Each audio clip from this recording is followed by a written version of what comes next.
Welcome back to another episode of the Pumped on Property Show. Today I've got my wife now, Tay, on the podcast. Last time we did a podcast together was almost 2 years ago. Crazy. It was when we'd been in here for about 6 months, I think. Yeah, we weren't even engaged at that point in time. Hell of a couple of years, huh? Mm-hmm.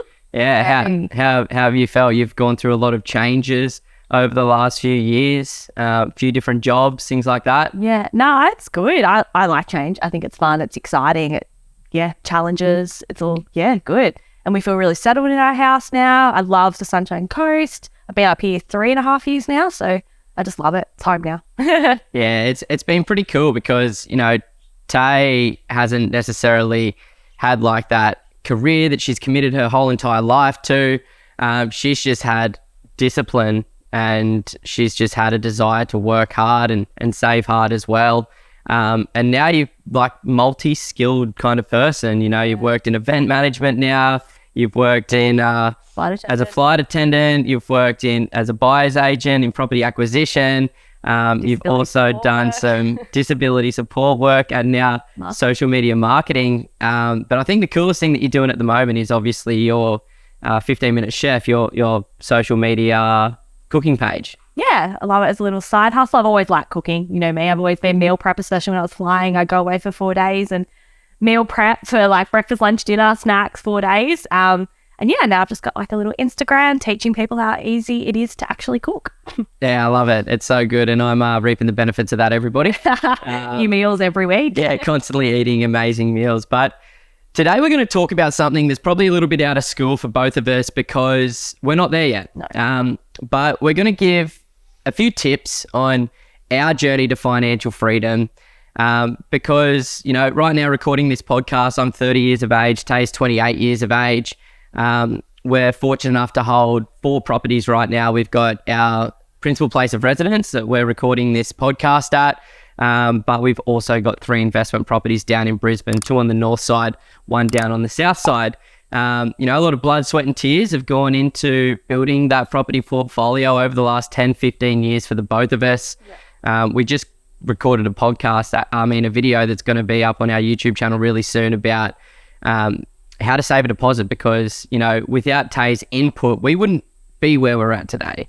You worked from, you said the age of 14 and that enabled you to build, $150,000 worth of savings to use as a deposit to be able to build our property portfolio. So by no means are we financially free right now, but in 10 years from now, based on our forecasts and based on what we're willing to sacrifice, we should be there. Yeah. We're hoping to have about a 6-figure passive income by the age of 40 for myself and 38 for Tay.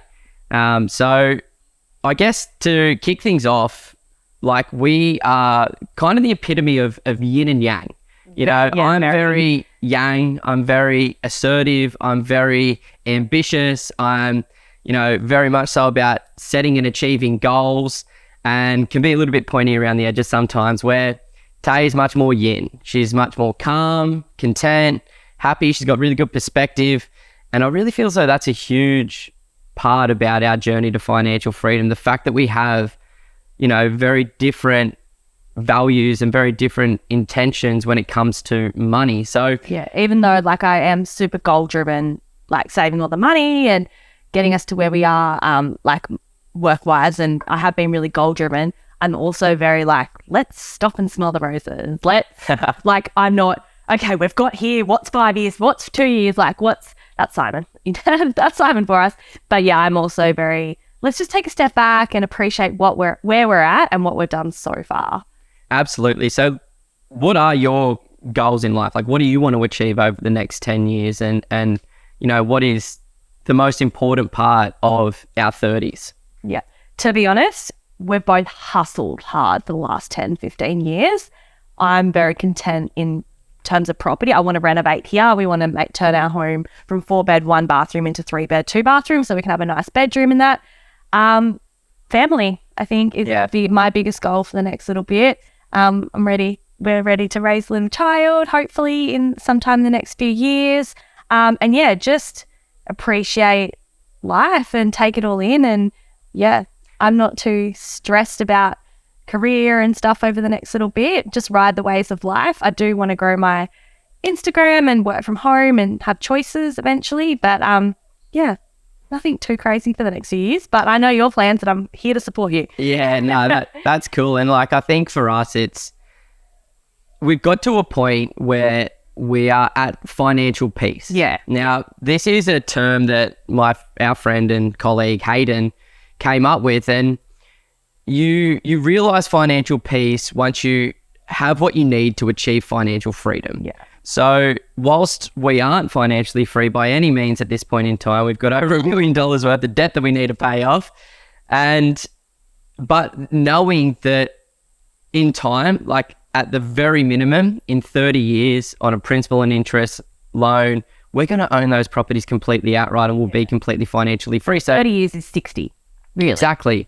So that's sort of worst case scenario. But to me, it's all about a desire to change and grow and become the best version of myself. Like, that's why I want to do this, and that's why I want to achieve it by 40 instead of 60. Yeah. Because to me, I don't want a below average life. I don't want an average life. I want an above average life. And I've found peace with that. I've found that that's okay to want an above average life, to have a property portfolio owned outright, to have a 6-figure passive income life, to have choices to spend that time with my family, my children, or to go on surf trips or snowboarding trips, or, you know, focus on passions as opposed to having to work out of necessity. Yeah. And, you know, they're really the motivating and driving forces for me to want to continue hustling and working hard for the next 10 years. And I think it's because I know that life's going to be hard regardless. Yeah, no. And is a walk in the park what you really want? Like, if you're not challenged as well, you're just stagnant kind of thing? I don't know. Well, we just got back from our honeymoon, right? And like, it was fucking awesome. You know, we had the best time ever. But like, it got to week 3 or 4 and I'm kind of just like a little bit complacent, sleeping in a little bit more, like not doing my meditation, not doing my yoga, not doing my stretches, not living in alignment with my values. And that's cool to go and have a holiday for, you know, 2 weeks, you know, a month, you know, maybe 2 months maximum. Yeah.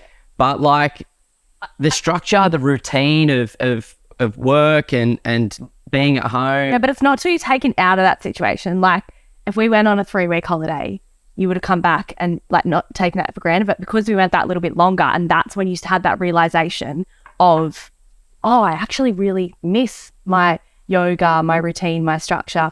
So I think like sometimes you need to be pulled from your comfort zone to recognize those things as well. Yeah, absolutely. Like before we left, I really felt like I needed a holiday. Yeah, massively. Been a huge 4 years.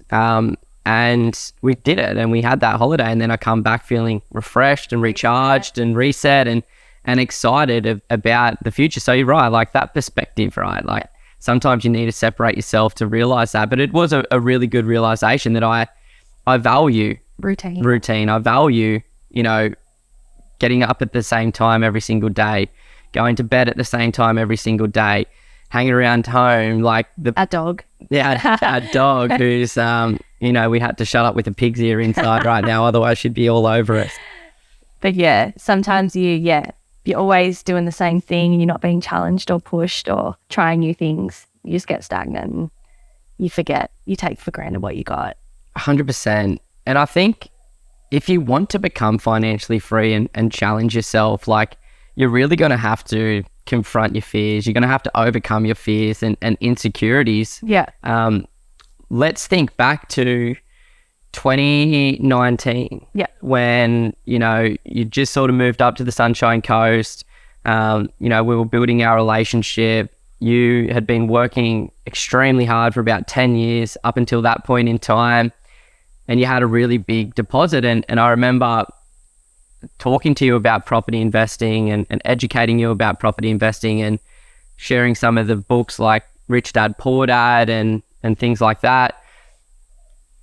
What sort of fears and insecurities did you have to overcome back then to commit to that journey toward financial freedom and achieving these big lofty goals of buying your own home, renovating your own home, having a few investment properties, because I know what you were going through at that point in time. Yeah. I think education is everything. I came into the relationship not knowing anything about property investing. Like, no one around me had done it.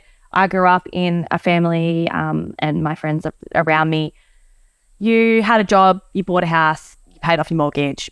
That was it. You retire, live on your super. That's like everyone around me just did that. It was the norm. And I was saving up to do that, buy my house, do my job. But you completely, Rich Dad Poor Dad, a few things, you educated me, the books I read, we started watching some YouTube videos together, and you started to alleviate those fears and realize there is another way to do things.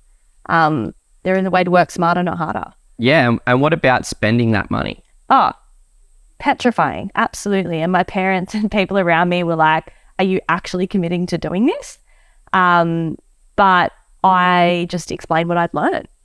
And along with your help, a lot of your help, but doing it was the best decision ever. Timing as well. Timing the market is everything. And we bought this, and my money wouldn't have made as much as the house has made me sitting in the bank, that's for sure.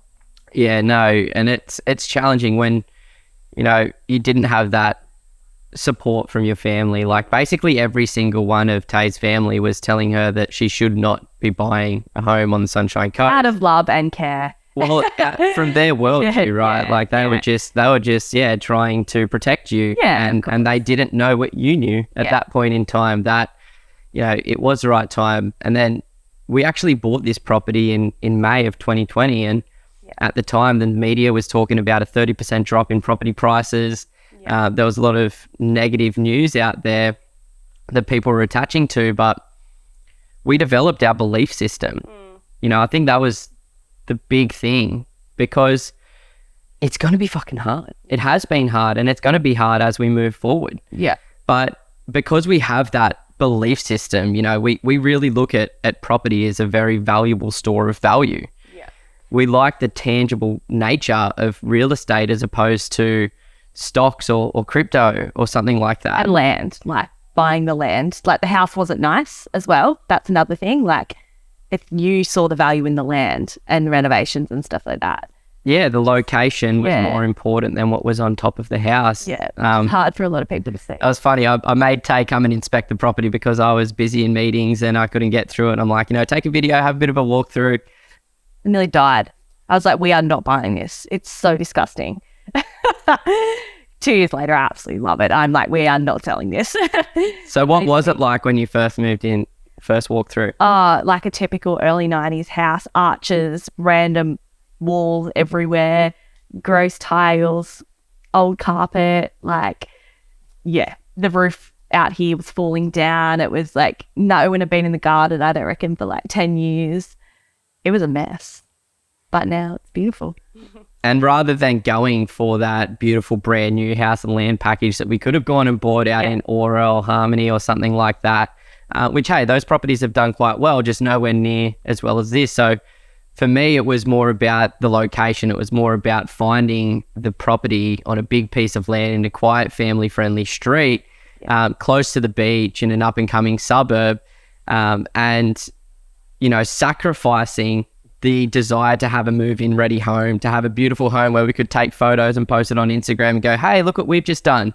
As I said, a lot of blood, sweat and tears goes into creating what we've been able to create, but that has added value to our portfolio. It's added skills and experience to our persons, and now we feel like we've overcome additional challenges that have motivated us to continue on this path. And I think that's really important, like not taking other people's opinions or perspectives as gospel, and really sitting down and developing a belief system, developing a strategy that you can follow, and then you can actually see the forest for the trees. You can actually see a property like this that was horrific when you walk through at the very beginning, but being able to see the long-term potential. Yeah.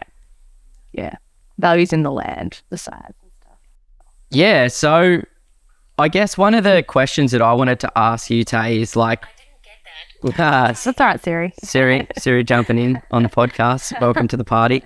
One of the questions that I wanted to ask you is like, what does financial freedom mean to you, and what will your lifestyle look like in 10 years' time when we are financially free? Financial freedom to me is choices. Just not having that stress of, I've got to work 9 to 5, be there just to pay the bills. Like, to be able to have a month holiday and to be able to be at every kid's swimming carnival, athletics carnival, everything. Just to be able to say yes to more things. In 10 years' time, to be able to go to the markets and not be like, oh no, a cauliflower is $10. I can't buy that. I've got to go to Coles and buy, like, just to not have to look at the price tag with the stress of, oh, I can't do that because I've got to pay for this week. Like, just having those choices and alleviating that stress out of a lifestyle, be able to say, yes, I want to go to that concert. Yeah, no stress. Yeah, I can fly to Sydney and see my family without going, oh, flights are this much this week. I can't, we'll go cut out this to do that this week. Like, just to have those choices of living my life with what I want to do without that stress of we can't afford it or we can't do that. And for somebody like yourself that is relatively content with just a normal life, is it worth the sacrifice that you've had to make, and is it worth overcoming the challenges that you've had to overcome to work toward that? 1,000%. I couldn't even, I'm so grateful for 15 to 25-year-old Taylor who just hustled, and like, I wouldn't even say there were sacrifices now, like living at home. In hindsight. In hindsight, like I chose to live at home with my parents till I was 24 when I moved up to Sunshine Coast, I think, over living in a share house. But like, I'm so grateful for that time I got to spend with my parents, because once you move out and have your own life, like, you don't really see them. And I'm like, I'm so grateful for that time that I did actually choose to stay with them. 100%. So yeah, it was a sacrifice, but like, looking back on now, I'm like, oh, I'm so grateful for that. And pre-drinking, yeah, I had fun. Like, the same with money is like, I look back and I'm like, I'm so grateful that I did those things, because my future now, we've got a few homes. Like, the rest of my life isn't going, oh my God, where am I going to buy? What am I going to buy? I've got to work till I'm 60, 65, and then I get the pension, or I can get my super, and then I can live on that. That sounds stressful. That sounds so stressful. And I'm like, sacrificing your younger years, not as, again, I don't like the word sacrificing, because I feel like it sounds like sacrifice in the moment, because you are choosing to live at home instead of be in the share house with your girlfriends or my mates. Like, you are choosing to work instead of go to the festival or go to the concert or go on that holiday with your friends or that weekend away.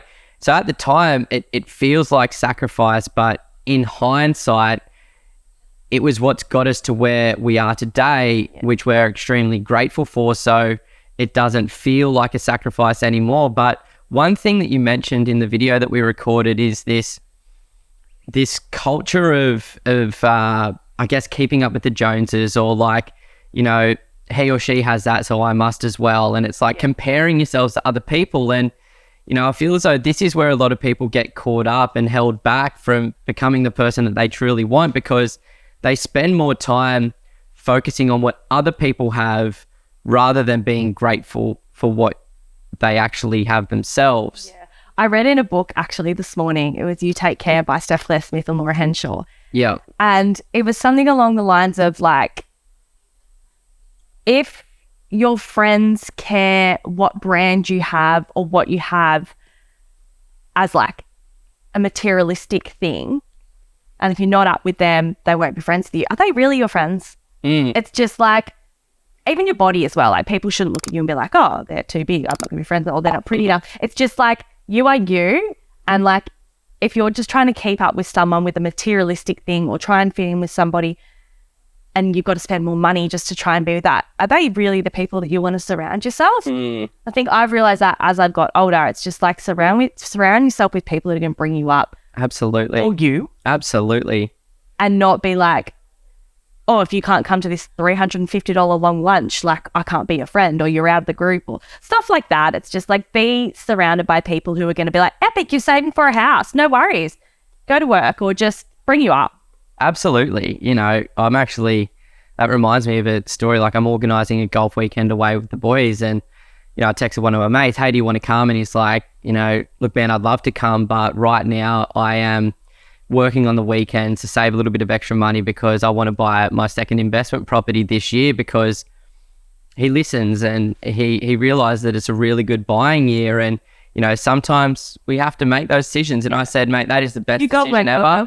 We're going to be doing, you go, Glen Coco, because we're going to be doing that again next year. Yeah. There's going to be plenty of golf trips for him to come along to, but you only get buying markets like we're in right now, maybe once every 5 to 10 years. Yeah. So you've got to make those decisions, and you've got to surround yourself with those types of people. And, one thing that I've been very passionate about myself, but super proud to watch you go through, is this journey of personal development.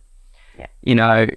Talk to us about what that personal development has looked like for you, because that's what gives you the perspective. That's what gives you the confidence, and that's what makes it feel like it's not pushing a rock up a hill and it's just life happening for you. And I think it's because of your desire to become the best version of yourself, and, not following the footsteps, but get advice from older, more experienced people that are living the life that you might, value, like your Steph Claire Smiths and all of the different books and journals that you've been going through. Yeah, I think about probably 3 years during COVID, I would say. I realized life's happening for you, not at you. Mm. So like, I just accepted that, okay, cool, I'm losing my job because of COVID. What's next? Like, it didn't take it as like a, shit, like I'm not good at it. Yeah, like, I feel like I've just started to ride the waves, learn more about that, accepting, life throws some shit at you and you just got to go with it sometimes. And reading more self-help books, listening to heaps of podcasts. Like, when I drive, every now and then I'll just throw on some music because I don't feel like it, but I listen to podcasts. I found people that I connect with, I learn from, started reading more, and just enjoying consuming my thoughts with that. Turning off the news a bit more, just consuming positive stuff that will, make my life better, kind of thing, and just learn more. And it's necessary. Yeah, it just changes your outlook. Like, I'm so much more chilled now. Yeah. You ask my parents and they're like, you're a whole new person. Yeah. And it's good. I like it. I like the person I'm becoming. And I think I've said it to you a couple of times. I've truly found who I am in the last 2 years. And that's 26, from 26 onwards, and life just keeps getting better. Yeah.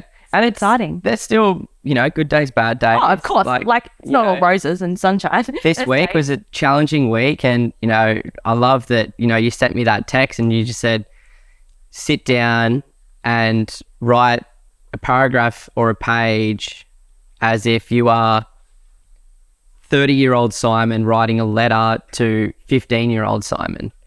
And, sometimes we can get stuck in the moment and attaching to those external situations that spike our anxiety or cortisol levels or stress or fears. But then to have a bigger picture view and take it back a decade or two and just go, well, how proud would he be, the 15-year-old Simon? I actually got it from Ellie Pullen. Chumpy had written a letter to himself. Right. And she read it out the other day, and it was just so inspiring that he was somebody that he just said he wrote a letter, and I'm just like, people don't say how proud they are of themselves or realize their achievements. And it was so cool to I think it's awesome. We need to celebrate our wins and tell your 15-year-old self how proud you are, how proud you're going to be of me at 30.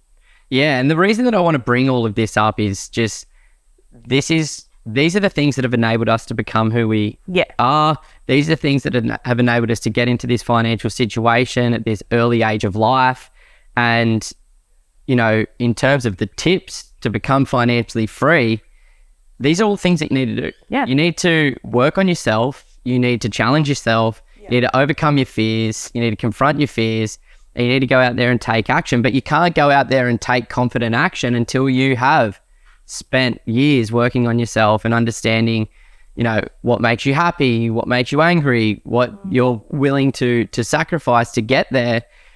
Because it's a long road. You started saving, working and saving at 14 years of age.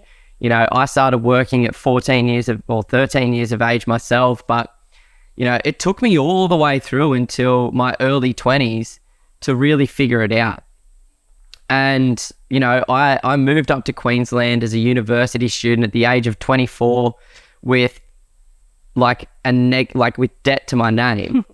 And regardless of what happened back then, all of it got me to where I am today to be able to start focusing on the future and developing a passive income and becoming financially free. And education, self-help books, personal development, it's all out there. Yeah. We're so fortunate to be Australian, to come from middle class or above families. And what that means, and this is brutal, but we have the choice. It's our choice to do this or not. Yeah. And for everybody that's listening to this, you're in the same situation. You have the choice to work towards becoming financial freedom and achieving it, or not. Now, if you're not willing to confront your fears and do it anyway, if you're not willing to be disciplined for decades, then it might not be for you. But if you want to become the and best, that's okay. And that's totally okay. That's what I mean. I'm not saying that's right or wrong. Yeah. I'm just saying that there is a reality to attaining something that is so uncommon. Yeah. And if you want that above average life, that's what you have to do. That's what you have to do. Or you can have an average life and that's okay too. Yeah, exactly. And it's all about happiness. It's all about choices. It's all about, supporting and providing for your family in the future. But I think the reality is 25 million people in Australia as of 2023. That number's expected to get to 60 million people at some point in the future. Now, that additional 35 million people, 75% of them are going to live on the east coast of Australia in either southeast Queensland, Sydney, Newcastle, Wollongong, or Melbourne and Geelong. So there's only a limited amount of demand there. The end result of that, there's only a limited amount of supply there with a huge amount of demand. The end result is going to be property prices are going to push higher. Now, there's always up and down years, but in the long-term trend, you can see that it's going to consistently work upward. And it's I look at it and go, I don't want to miss the boat. I don't want to be that guy that in 10 years' time looks back and goes, I would have, should have, could have, but I didn't. I was scared. I was too scared. I didn't confront my fears. I didn't educate myself to a point where I felt confident to make a decision. Yeah. And then you're just pushing out that journey. And as you said, rather than looking at life happening at you and accepting it's more life happening for you. Yeah. You've got the opportunity. It can all work out. Got to go. Yeah. Going back. So what's financial freedom to you? Financial freedom to me is the exact same as you. It's to have choices, to spend time with my family when I want. One of my mates actually put up a post and he's like, the real flex is being able to take a nap whenever you want. Yeah, I love that. Just having those choices to do what you want, to follow passions and projects. But for me, in terms of numbers, financial freedom and what I'm working towards is to have about $150,000 worth of passive income. Now, how I'm actually going to get there is by paying off the debt on 3 investment properties and living off that rental income. Now, we've already got those 3 investment properties. So now all we need to do is add value to them to get the cash flow working so that once we own them outright, we will be financially free.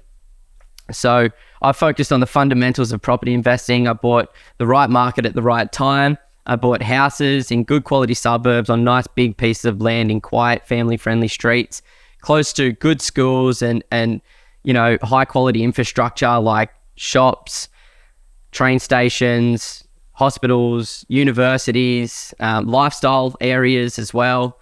And then once I have completed that accumulation phase, which I don't see us as finishing that accumulation phase until we've paid off, until we've added the value that we needed to for those assets, But then we'll move into a different phase of our journey, which will be more consolidation, paying down the debt, which is where we'll use more complex strategies, more difficult strategies, more risky strategies, but the rewards can potentially be higher. So rather than going for more long-term cash flow and passive income, we'll be going for more short-term capital growth to pay off that debt.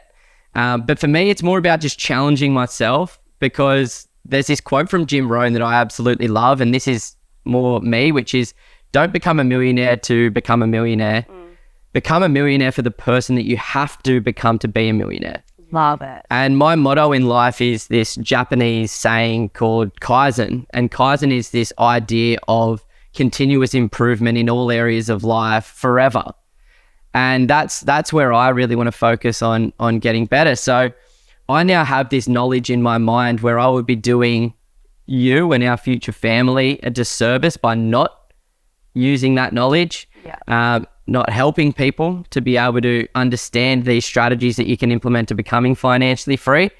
And I fear that if I don't, I will live with regrets in the future. And the fear of living with regret is far more overwhelming than the fear of confronting my fears today. 100%. You got to give it a go. Yeah. Absolutely. Whenever you do it, you can regret it later if it is. Yeah. Can't go back and change it. You know, number one is just commit to saving consistently, regardless of how much you're earning. Commit to it, saving a certain percentage. You know, find great mentors as well. You know, that's down to the boys. He convinced me. Not convinced me, it was a good thing. He educated me. Yeah, well, that's the thing. You know, you can definitely book in a strategy session on our website, and we can talk about all these things if you're not too sure where to start. But you need a good team of advisors. You need a good strategy, and you need to commit. You need to take action, because at the end of the day, doing nothing's going to change nothing. Yeah. But doing something can absolutely change everything for the better or worse. But I don't look at it as worse. I look at it as a lesson. There you go. Yeah, there you go. Yeah. Now, is there any final tips that you had for people that are wanting to become financially free or working toward it? No, not really. I think we covered most of them. Yeah. But just, keep saving. Have fun while you're doing it. Educate yourself. Because if it's stressful and not fun, I guess that comes back down to mentors to help you through that stress and to make you have fun. You're not going to want to keep doing it. Yeah. I think just building a strategy that's in alignment with three things. Your lifestyle, number one, because you don't want it to feel like you're pushing a rock up a hill the whole entire time. You know, 15, 20 years to become financially free is a hell of a long time. So definitely uphill. Just not a really steep hill. Yeah, we're not pushing a rock. We're just slowly trudging our way up. A hill. So number two, it's got to be in alignment with your goals. So you still got to get to where you want to be in the future. Yeah. And then number three, it's got to be in alignment with your values. You know, you don't want to feel like you're sacrificing your values to achieve a financial goal in the future, because at the end of the day, financial freedom isn't going to make you happy. Like being grateful, being compassionate, having people that you love, having good, meaningful relationships, like they're the things that are going to make you happy. Yeah. It's just as a reality to the world, and it gives you the choices. Money is going to give you those choices, and you know, it does alleviate a lot of stress. Like to be able to take kids on awesome holidays, to be able to send them to better schools, to be able to give them good healthcare, to be able to provide for them and allow them to live in an affluent area where they feel safe and secure. Yeah, to have mum and dad around. Work, daycare, like before and after school care, all that stuff. Yeah. To have mum and dad around. Yeah, it's been a hell of a ride, and you know, I really see us just at the beginning of our journey as well. You know, there's a long ways to go. We're super young. Yeah, we've made some great decisions so far, but there is a hell of a long way to go, and I'm so grateful to have you by my side and somebody that we can work towards financial freedom together, and we'll see how it all pans out. Yeah, we'll keep you posted. It's exciting. Thanks for having me on. No worries, Dale. Thanks for coming, and thank you so much for listening, guys. If you're listening on Spotify, Apple, please leave a 5-star review. On YouTube, please give us a thumbs up and subscribe to the YouTube channel, and share this with somebody who has similar values, similar goals for the future, because maybe there's a little penny drop moment for them that's going to help them move into taking that action and working towards achieving financial freedom. But at the end of the day, guys, we wish you the best of luck. We just want you to become the best versions of yourselves and have everything that you've wanted in life. So once again, thank you for listening and have a great day. Bye. Woo, that's a wrap. That's a wrap. Cool, bro. Yeah. Oh, sweaty. So sweaty.